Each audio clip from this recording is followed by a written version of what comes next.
di jalan Allah. Ini Masjid Enam Syuhada lagi dikunjungi sama Ketua Hilmi. Modal awalnya berapa Pak Yudi Pramuko? 750.000 rupiah aja. Jadi ini 500 jutaan nih barang. Sekarang udah habis 310. Masya Allah, tuh udah pakai keramik, plafonnya tinggal. Granit tuh kayak marmer. Tuh, Masya Allah nih, sampai juga kita ke sini.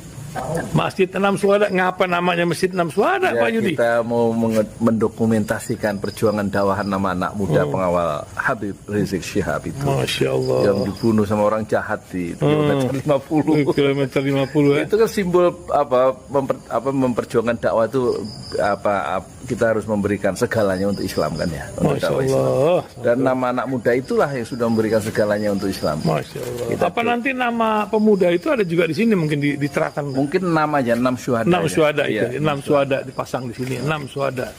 Bip Ali, apa yang dikomentarin dari ini semua, Bip Ali? Masya Allah, luar biasa. Dari uang 700.000, kalau pengen ternyata bisa.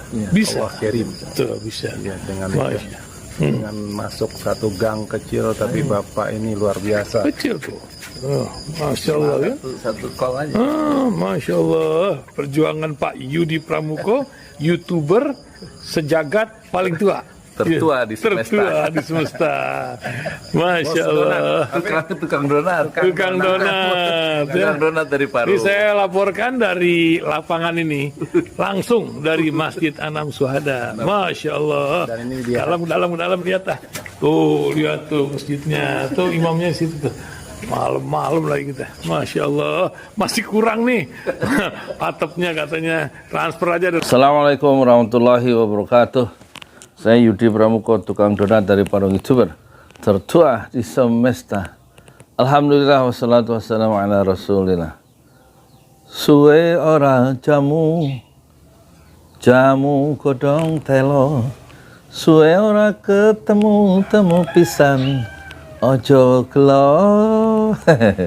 Jadi saya mau bicara politik ya. Jangan terlalu serius ya. Kalau presidennya Ganjar itu rusak negeri ini ya. Atau kalau presidennya Prabowo, negeri ini tambah rusak ya. Karena dua-dua orang itu, yaitu Prabowo dan Ganjar, itu pikiran dasarnya atau tesis-tesis dalam pikirannya satu, ingin meneruskan program Jokowi.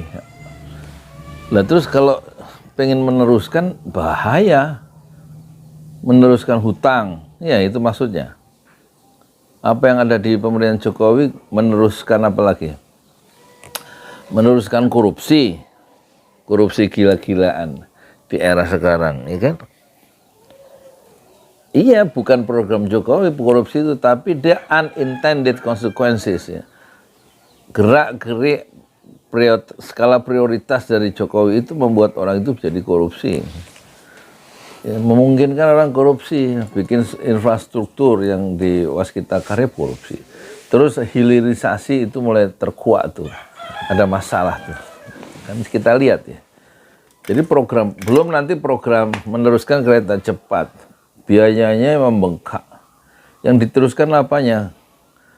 Kepalsuan janjinya itu yang mau diteruskan. Janji-janji yang palsu itu yang mau diteruskan. Misalnya, janjinya kereta cepat itu kan B2B kan, business to business ya. BUMN Cina, Tiongkok dengan BUMN Indonesia. Pemerintah nggak ikut campur, kata siapa? Kata Pak Jokowi. Jadi ini nggak mengganggu APBN, karena betul-betul B2B, business to business untuk membangun kereta cepat. Apa yang terjadi? Akhirnya APBN, ya kan? Dikeluarkan peraturan pemerintah atau Kepres atau apa namanya, sehingga sekarang kereta cepat dibiayai oleh APBN, kan gitu. Sama dengan IKN, mau diterusin tuh IKN, meneruskan kepalsuan, karena IKN tuh awalnya nggak pakai APBN, betul-betul pakai investasi dari investor ya. Sekarang 20% ditetapkan oleh pemerintah pakai APBN untuk membiayai IKN loh. Kepalsuan janji yang tidak bisa dipegang itulah yang mau diteruskan ya oleh Presiden Ganjar atau Presiden Prabowo, itu maksudnya. Nah, karena ketidakpatuhan ya terhadap nilai-nilai janji-janji yang dibuat sendiri di level atas, itu kemudian terjadi semacam contoh ya. Contoh bukan contoh ya, semacam ada legitimasi dari bawahannya di pihak pejabat-pejabat publik dan pejabat-pejabat di bawahnya ya, mengikuti apa yang dilakukan oleh atasannya. Bahwa nilai-nilai itu tidak terlalu penting. Yang penting orang bisa diyakinkan tentang program-program itu, tapi pelanggaran-pelanggaran tentang nilai-nilai kejujuran, ya, keadilan itu nggak terlalu dipentingkan, dan itu berarti negara dalam bahaya karena tidak berorientasi pada pegangan nilai-nilai yang diakui bersama sebagai hal yang mulia, yang benar, yang adil gitu. Terus apa lagi yang mau diteruskan oleh Ganjar dan oleh Prabowo misalnya ya. Hal-hal yang seperti pembunuhan dalam meredam ya satu aktivisme kritik terhadap pemerintah, pembunuhan oleh aparat dengan alasan negara tidak boleh kalah ya, sehingga boleh membunuh, melenyapkan 6 orang front Laskar Pembela Islam. Itu yang mau diteruskan, melenyapkan setiap oposan, setiap kritik-kritik itu dengan menghilangkan nyawa dan tidak ada pertanggungjawabannya. 6 orang mati disiksa dulu. Dan tidak ada kecaman dari presiden, tidak ada kecaman dari menteri-menteri yang terkait, tidak ada kecaman dari pejabat publik, kecuali membenarkan pembunuhan. Unlawful killing, pembunuhan yang tidak berdasarkan hukum, pembunuhan di jalan.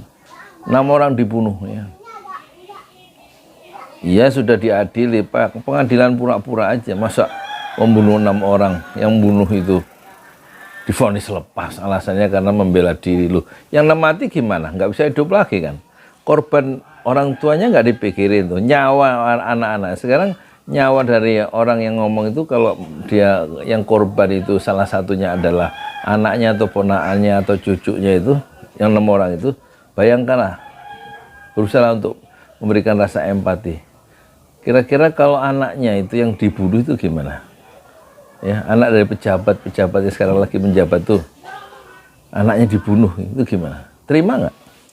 Pak Mahfud aja, waktu rumahnya ibunya dikepung di Madura, dikepung oleh simpatisan Habib Rizik, dilukai pun tidak emaknya atau ibunya itu.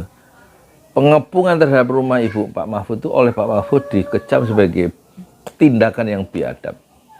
Tetapi Pak Mahfud tidak mengatakan tindakan yang biadab terhadap pembunuhan 6 orang yang sudah disiksa dan kemudian ditembak dengan 19 peluru terbagi kepada 6 orang itu ya. Nah, coba itu jadi satu. Apakah itu yang mau diteruskan, pembunuhan terhadap rakyat dengan cara semena-mena dengan alasan negara tidak boleh kalah? Berarti orang yang ingin mengalahkan atau mengkritik negara itu kemudian dihabisi dengan kekuatan senjata. Pola itukah yang akan diteruskan oleh Jokowi, dan pola itukah yang diteruskan oleh Ganjar Pranowo? Nah ini pertanyaan. Kalau Anies tidak meneruskan, ada 4 pilihannya. 1, meneruskan proyek-proyek yang memang harus diteruskan. 1. Kedua, mengkoreksi proyek-proyek yang bisa dikoreksi. Kemudian menghentikan ya proyek yang memang layak dihentikan. Dan yang keempat, itu membuat proyek baru yang sama sekali baru yang tidak dilakukan oleh Pak Jokowi. Jadi ada 4, tidak meneruskan secara membabi buta apa yang sudah dikerjakan oleh pemerintahan sebelumnya. Jadi tampaknya kalau kita memilih Ganjar dan Prabowo sebagai presiden, itu Indonesia memasuki lorong gelap yang panjang dalam sejarah politik Indonesia modern. Sekarang terserah Anda, apakah Anda ikut mazhab pemikiran bahwa orang yang jadi presiden adalah orang yang meneruskan program-program Jokowi, ataukah yang menjadi presiden masa mendatang adalah orang yang meneruskan atau mengkoreksi atau menghentikan atau membuat program baru dari program Jokowi. Jadi tidak meneruskan dalam pengertian buta dan tuli, tapi tetap pakai pikiran sedikit, pakai otak sedikit. Yang mana yang diteruskan? Kalau utang masa diteruskan, korupsi diteruskan, janji palsu masa diteruskan, ya kan? Jadi apa yang disebut meneruskan program Jokowi itu apa? Banyak orang yang marah terhadap keputusan-keputusan politik di zaman Pak Jokowi. Kok diteruskan? Ya harusnya dianulir ya, direvisi undang-undang itu atau dibuat perpu.